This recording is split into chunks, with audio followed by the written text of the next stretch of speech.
असांजी सिंध जो तमाम अज़ीम शाइर हकीर साहब जी ख़ूबसूरत शायरी पेश कयूं था। कयो अख सां जॾहिं हुन इशारो हुयो, कयो अख सां जॾहिं हुन इशारो हुयो, छा त दिलकश उहो भी नज़ारो हुयो, छा त दिलकश उहो भी नज़ारो हुयो। कयो अख सां जॾहिं हुन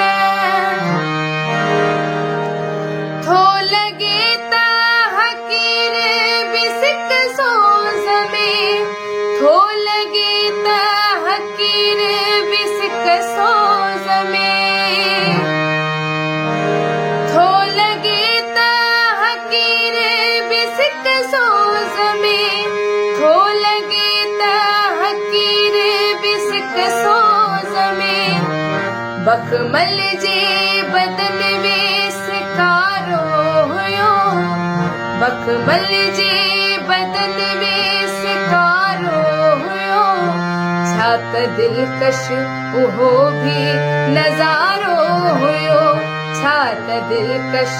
उहो भी नज़ारो हुयो।